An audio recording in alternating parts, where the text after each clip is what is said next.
Hey, what's going on, guys and girls? Indypride here, bringing you another Shogun 2 replay commentary. Start out with, I just want to apologize for the lack of multiplayer content we've had recently. We've been juggling a lot of stuff. First, I've been trying to build a computer that'll be able to run Rome 2 on ultra settings. So I've kind of been doing a lot of research for that, trying to find parts that will work with the case and everything that I have picked out. So there will be more on that later. I'll probably do a video on that, but also, we've been working on the co-op campaign and trying to get that finished before Rome 2. Honestly, I don't know that it's going to happen. I hope it does, because the likelihood that we finish it after Rome 2 comes out isn't super fantastic, but we'll just have to see how it goes. We're going to try our best to finish that, so that's kind of why we've been shying away from multiplayer content, but I realize it's why a lot of you guys are subscribed, and that's what I enjoy doing most, is doing multiplayer replay casting, so sorry about that. This here is a replay I had with 50 Bomb, a friendly little 1v1 series we did. I'll probably only bring you one game. But I thought this was a really interesting, good game between, I would like to say, two solid players. So we'll be getting into that shortly. I do wish that 50 Bomb was here to cast it with me. I wanted him to cast it with me, but he's from New Zealand. So trying to cast a replay between someone from New Zealand, someone from Germany, and someone from East Coast United States all together is extremely difficult. So with that said, let's get into the replay. Press play now. This is not a standard army setup, but it's kind of something I've been experimenting with recently. Like I said, I have the melee gen with the legendary Mempo mask, so I've been kind of changing my army setups a little bit. Like, I have a no-dachi core, which is fairly standard, and a bulletproof samurai backing it up with the two matchlocks. But I do have two great guard this game, 23 attack and 26 attack, and this was before I upgraded them all the way to 29 attack great guard, which is what they are at now. So this was a couple weeks ago, but really, I think that 29 attack great guard is absolutely fantastic if you can get it there. Obviously, it takes a lot of clan tokens to get a great guard and a lot of vet training to get them to the point where you can get them that kind of attack. But really, they are, without a doubt, the premier cav unit in the game when you can get them 29 attack. So I think it's worth it if you have the clan tokens for it. 50 Bomb is bringing some light cav over on his right flank, and he has a melee gen as well. In the middle here, he has three matchlocks, a matchlock samurai, a matchlock warrior monk, and another matchlock samurai, all 125 range, so he definitely has a range advantage on me. And this is kind of going to be like a chess match. I don't want to attack up the middle. I can't attack up the middle. What he's trying to do right now is funnel me directly to attack him right at the middle. He'll pull back the matchlocks in the middle and kind of surround and flank me with the matchlocks on the sides. And if I go into that V-neck, if I go into that bottleneck and that trap, I'm dead. So it's going to be a lot of baiting, a lot of cavalry usage, trying to get someone to make a mistake with their cavalry or with their matchlocks. And it will be kind of like a chess match, trying to bait people out. There's going to be a little bit of a skirmish here. Get a couple good volleys off on his Naginata attendants and on his matchlocks. On floodplains here in the middle of the map, it's very easy to get into a skirmish battle, and I feel like I have the better position because his matchlocks are outside of, in the, like, kind of in the opening, like the open plain, and I'm in the woods, so I'm a lot more shielded from matchlock fire. The problem is, like I said, he has three matchlocks, I only have two, so I have to be very, very careful with how I utilize them. If I lose a skirmish fight, he's going to be able to just whittle me away and be able to kite me for eternity. I'm able to clean up his Naginata attendants over by the sword dojo, and right now I'm just trying to bait his cavalry into an attack that he really doesn't want to take. So scaring them off and just giving time for my matchlocks to get some more volleys off into his matchlocks is really what I want to do at this point. I've been able to take down one matchlock samurai 20 men, and been able to take another one down 10, so I'm doing a decent job whittling away, but it is a losing battle. Like, I can't skirmish forever. There is going to come a point where he just has more guys than me, more skirmish advantage than me, so at some point pretty soon here I'm going to have to pull back. Like, my matchlock warrior monk is already down into 50 men. I am losing the skirmish fight, so I am going to have to pull back pretty soon here. And what 50 Bomb has done here is kind of made it very difficult for me. He has a pretty strong cavalry contingent on one flank. He has some Yari Cav, 19 attack and 13 attack on one side over by the sword dojo. And then he has his general, which I can't touch unless it's with my melee gen, because 26 attack melee general with Banzai, you're not going to be able to kill that easily. I can't get close to that, and if I try to run, take a cav fight, he's going to pull away. But he has 3 sections. He has the general, backed up by some Naginata attendants and a matchlock. Then he has matchlocks in the middle. Not a lot of infantry, but he definitely is very set on skirmishing against me. And then he has a lot of cav over on the other side as well. So I am kind of bottlenecked here, and there's going to come a point where I'm just going to have to attack straight up the middle and take out some of those matchlocks, get them off the field. For the moment, I'm just trying to keep him away, trying to keep his cavalry from flanking me.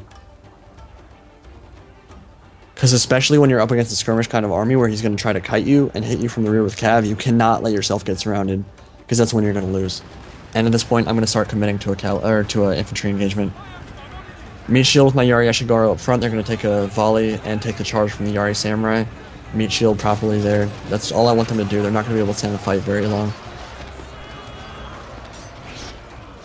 And get my Great Guard to commit to a cavalry fight. Now, I don't know that I'm going to be able to win this cav fight. He does have 3 cav units over here, but tying down all that cavalry and just making sure that they don't get behind me is very big.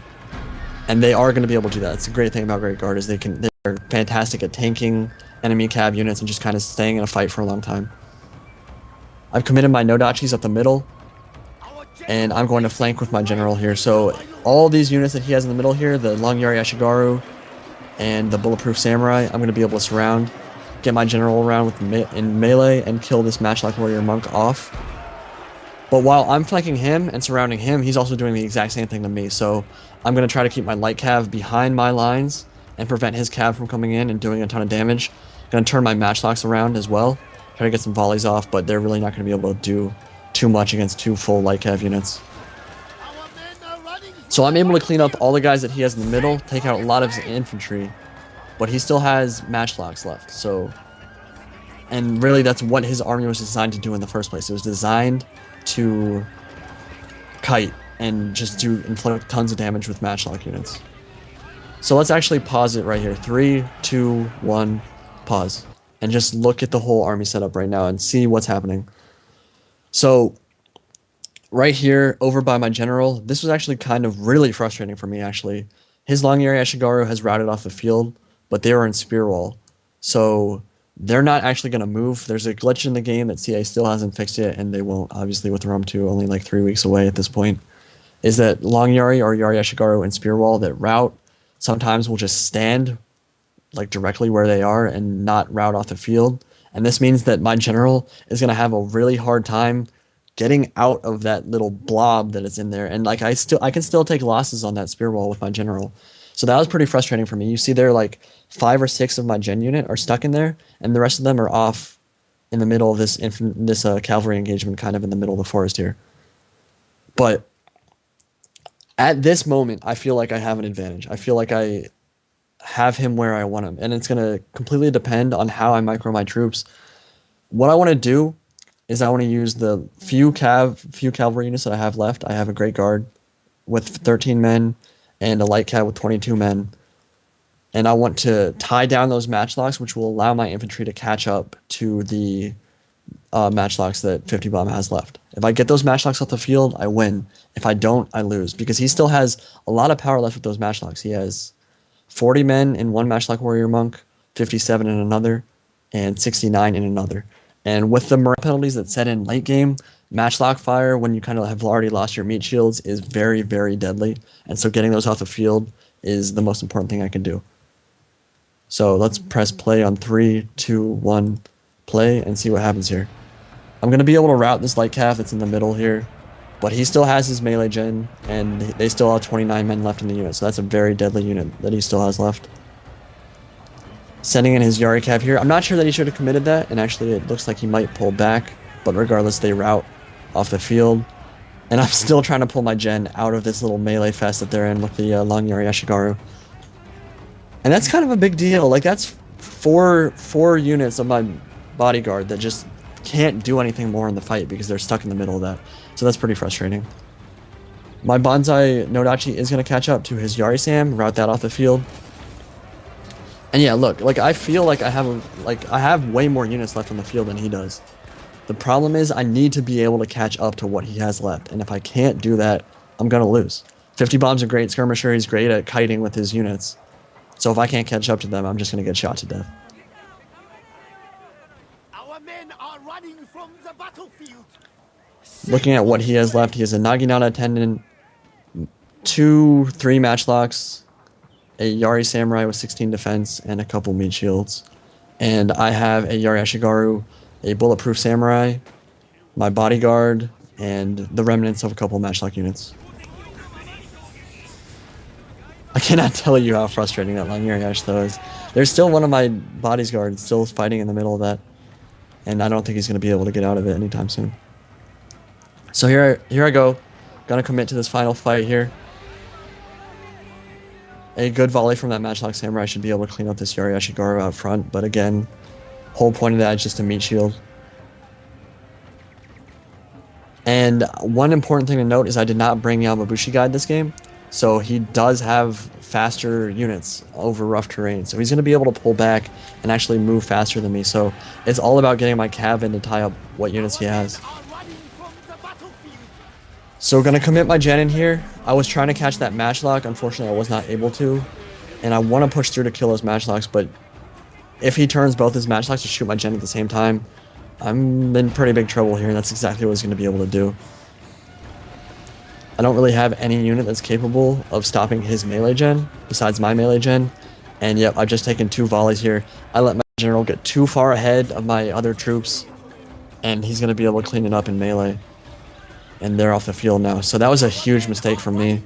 Like, I realized that the only way I could win was killing that matchlock, but I got overzealous with my general, got him way too far ahead of my other troops, and I actually just took another volley into my Great Guard, so that's off the field as well, and any chance that I had of winning this battle was lost. And I really think that it did come down, even though I think I played it really well up to the end, those 2 mistakes, letting my general get caught in melee with his gen, and then getting shot to death by the matchlocks, and letting my Great Guard take a hit there, those were the 2 units that could win me that battle. And I just didn't micro it properly, and he ended up playing a little bit better than I did down the stretch, which was unfortunate, but I did think it was a really good game, and I hope you guys enjoyed it. We'll be going to the stat screen right after this, so I'll see you in a second. So one thing that I think I did really well that battle was my matchlock usage. He had a very big skirmish advantage that game. He had a full another matchlock samurai over what I had. All his matchlocks have the exact same stats I do. They all have 125 range. So I had one full less matchlock than his, and I still got 125 kills and up on both of my matchlock units, and that was because of the position that I had them in. I was able to position them in the trees so they couldn't take as many losses, and then even after I started taking some casualties on them, when his cav started coming in behind me, I was able to turn them around and get some volleys off on his cav, and I think it kind of evened out the cav battle for me, because I do think he had a cav advantage, at least a slight cav advantage in that game. But one thing that I didn't do well was down the stretch. I think I did have a couple micro lapses. Letting my gen die was a big mistake, and I think that hurt me a lot. I don't know if my Great Guard were cost effective that game. If you look at the kills they had, 85 and 61, you would think that's not cost effective. On a unit that costs 1600 Koku, it's probably not. But they did do something for me that other cav units couldn't necessarily do, and that was that they tanked a cav fight for a long time, and they were able to just stay in the fight. Now, they didn't get a ton of kills because, again, they were focusing mostly on the cav fight, and when you see a Great Guard get a lot of kills, usually it's on like routing units or like infantry units, which have more men in the unit. But I feel like they did their job. They kept his cav from coming in behind me, and they did kill off some of his more important cavalry units. So I thought, while the kills weren't certainly as good as I would have liked, I think they probably did their job. 50 Bomb, on the other hand, his matchlock usage was really, really good, and he had that skirmish advantage, so it was, if he played well, he was guaranteed to have high kill matchlock units. But 178 on one, 114 on the other. His Bulletproof Samurai did pretty decent in the middle of the engagement, but really it did come down to his general and his cavalry and his matchlocks. Like, I think his matchlocks were the biggest thing. If he didn't have that extra matchlock unit over me, I think I would have been in a better position to win that fight. But I think he played better than me down the stretch, and he deserved the win. So I want to say good game to him. Really enjoyed it, and hope you guys did too. So I'll talk to you later, and we'll probably be bringing you some more co-op campaign action soon. See ya.